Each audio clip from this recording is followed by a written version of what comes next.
안녕하세요. 저는 토브 어학원의 최윤서 엄마입니다. 오늘은 제레미 벤담의 공리주의에 대해 알아보겠습니다. 공리주의는 칸트의 정언명령과 함께 세계의 양대 윤리학의 흐름을 차지하므로 공리주의를 공부할 때에는 꼭 정언명령과 함께 묶어서 공부해야 합니다. 따라서 다음에 청취해야 할 영상은 칸트의 정언명령이 되겠죠? 공리주의와 정언명령을 정리하게 되면 롤스의 정의론까지 부드럽게 넘어갈 수 있습니다. 그럼 시작하겠습니다. 미뉴네토 사건이라고 들어보셨나요? 때는 1884년 7월 5일로 거슬러 올라갑니다. 영국에서 호주를 항해 중이던 영국 국적의 요트 미뉴네토가 공해상에서 난파당합니다.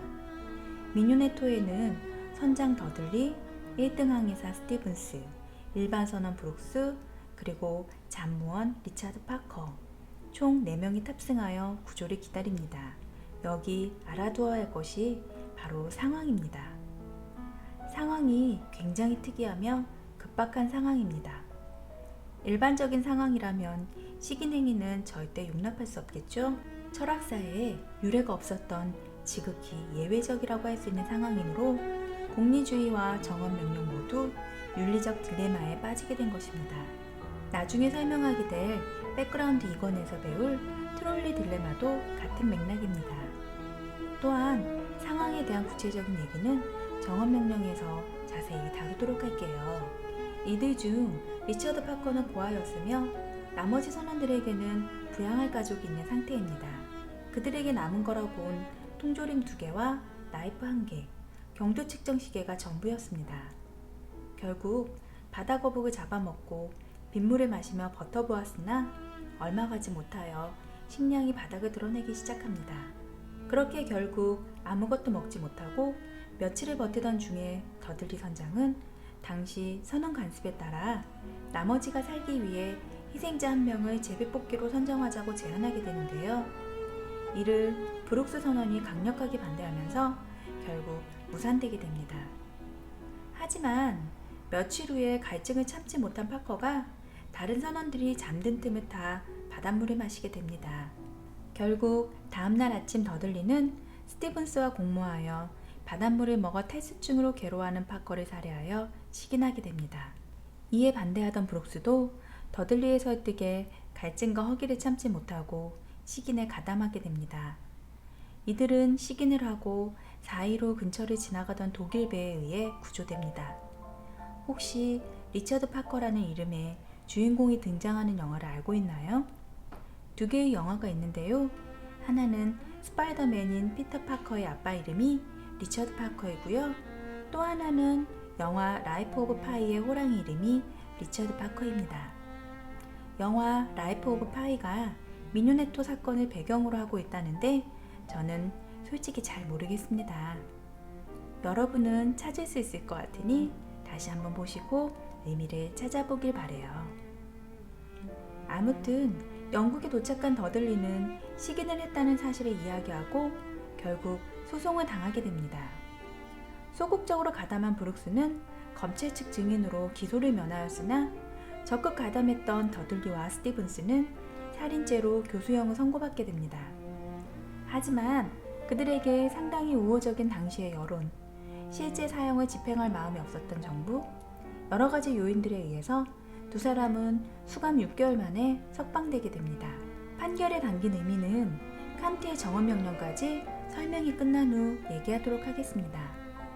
이 사건은 당시 영국과 유럽에서 상당한 이슈가 되었습니다. 이슈가 된 이유는 무엇이었을까요? 그 당시 어지러운 국제 정세에 하루에도 수백 수천 명이 죽어나가는 상황에서 한 아이의 사망이 그렇게 큰 의미가 있었을까요? 이 사건이 이슈가 된 이유는 파커의 죽음이 아니라 바로 사람을 먹고 생존하는 게 옳은가 그른가 하는, 즉 철학 역사의 또 하나의 풀리지 않은 문제를 두고 또다시 세계 양대 철학이 충돌하게 될 이슈를 수면 위로 떠올렸기 때문입니다. 과연 그들의 행동은 윤리적으로 옳은 행동이었을까요? 잘못된 행동이었을까요? 먼저 공리주의가 나섭니다. 행복은 곧 쾌락이고 고통이 없는 상태이다. 제레미 벤담이 한 유명한 말인데요. 그 제레미 벤담을 선두로 한 공리주의 학파는 선원들의 행동이 옳은 행동, 즉 무죄라고 주장합니다. 이유는 파커는 고아였지만 선장과 선원들은 부양해야 할 식솔이 있었기 때문입니다.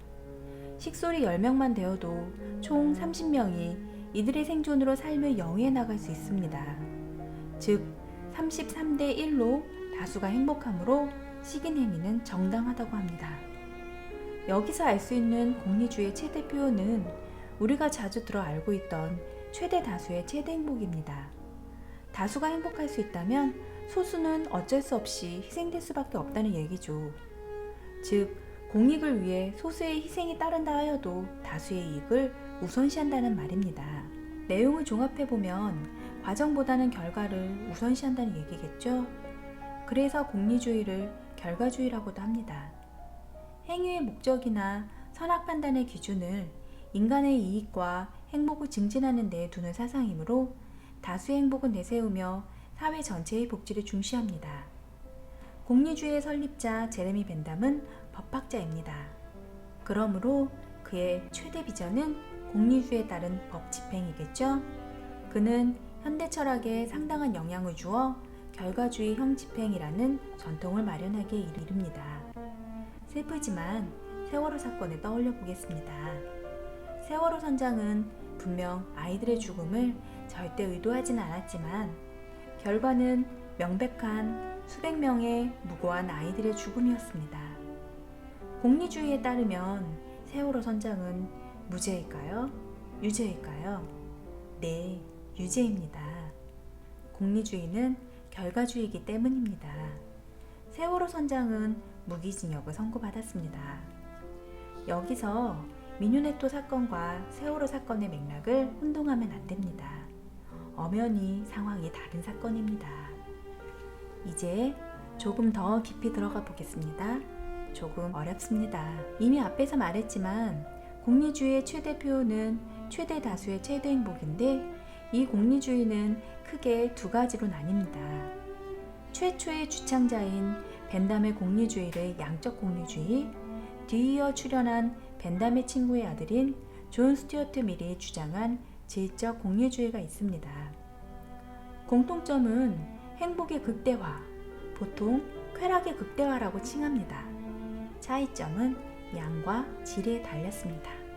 먼저 벤담의 양적 공리주의의 정의를 보겠습니다. 양적 공리주의, 모든 쾌락은 질적으로 갖고 쾌락을 수치화할 수 있다고 주장하는 공리주의의 한 분파이며 벤담이 주창하였다. 행복을 추구하고 불행을 피하려는 인간의 본능에 따른 행동은 개인과 사회에 최대의 행복을 가져온다고 보았다. 이러한 정의에서 알 수 있듯이 쾌락의 질은 동일하고 양만 다른데 그 양은 수치화할 수 있다는 말입니다. 즉, 행복, 편익, 비용 등의 양을 수치로 계산하여 최대의 양적 이익이 되는 대안을 선택하자는 것입니다.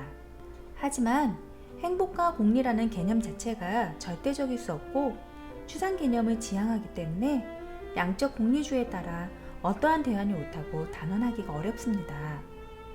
양적 공리주의의 장점은 무엇일까요? 공리주의의 장점은 인간이 원하는 것은 고통이 아니라 쾌락이 많아지고 높아지는 것이기 때문에 양적 공리주의에 따라 정책을 이끌어 나가면 집단이 누릴 수 있는 쾌락의 양을 최대로 증가시키는 것에 유용하다는 것입니다.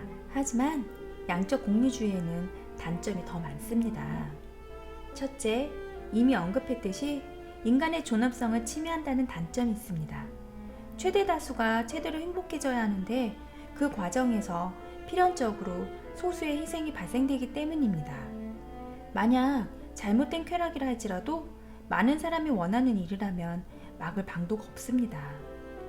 이미 이데아에서 배웠던 소크라테스의 죽음에서 그 예를 들을 수 있겠죠? 둘째, 혹시 여기서 떠오르는 유명한 말이 생각나나요? 바로 목적이 수단을 정당화한다입니다. 결과주의인 공리주의를 생각해 볼 때 최종 결과의 목적이 정당하면 그 과정이 어찌되었든 상관이 없다는 잘못된 논리로 흘러갈 수 있는 것 또한 양적 공리주의의 단점입니다. 바로 이 점에서 정언명령과 가장 큰 차이를 보입니다. 간단히 말하면 공리주의는 결과를, 정언명령은 과정을 중요시합니다.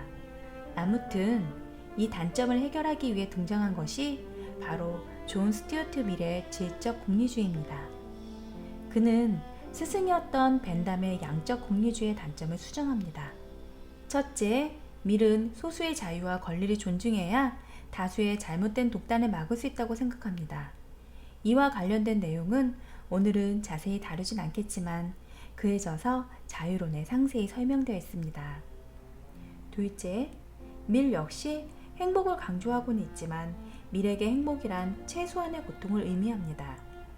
즉, 저급한 형태의 쾌락, 예를 들어 식욕과 성욕만 추구하게 되면 행복은커녕 오히려 고통, 즉 비만과 공허함만을 얻게 될 뿐입니다. 이에 밀은 쾌락의 양만을 중시할 것이 아니라 쾌락의 질적인 차이도 고려해야 한다고 주장하는데요.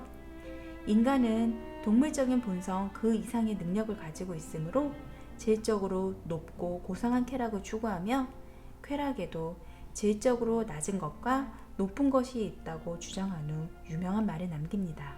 배부른 돼지보다 배고픈 인간이 낫고 만족스러운 바보가 되기보다 불만족스러운 소크라테스가 낫다. 즉, 정신적 쾌락을 강조하며 쾌락의 질적 차이를 구분하게 됩니다.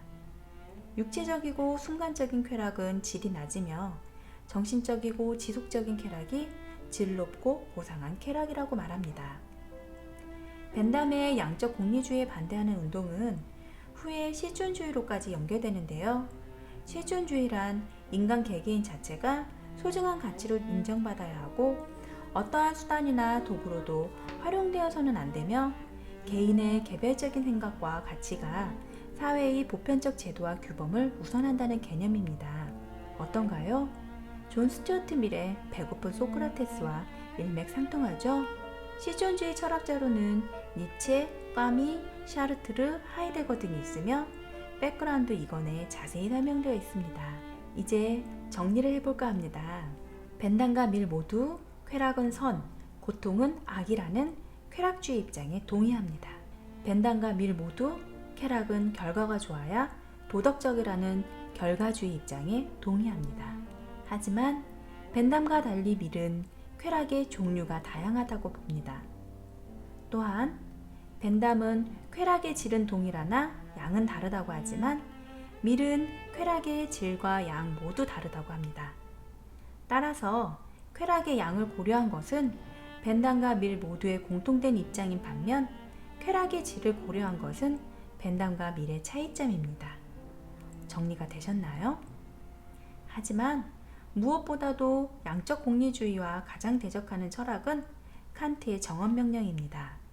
다른 동영상에서도 언급하였듯이 칸트는 세계 철학사의 가장 획기적인 인물로 언급됩니다. 따라서 정언명령을 공리주의의 반대 입장에서만 보는 것은 칸트 철학 전체의 빙산의 일각만 보는 것이므로 그 이면에 수많은 칸트의 철학들을 함께 보아야 합니다. 다음 동영상인 칸트의 정언명령에서 자세히 설명하도록 하겠습니다. 오늘은 공리주의에 대해 알아보았습니다. 잘 정리하여 국어와 영어 모두에서 도움을 받기 바랍니다. 한 가지 알아두어야 할 점은 공리주의와 정언명령이 출현하면 영어는 무조건 3점이며 킬러 문항이 될 확률이 아주 높습니다. 2014년 킬러 문항이 공리주의, 2015년 킬러 문항이 정언명령이었다는 것이 그 중요성을 절실히 보여주고 있죠. 어려운 철학 이해하느라 수고하셨습니다. 지금까지 최윤서 엄마였습니다. 칸트의 정언명령에서 다시 만나요.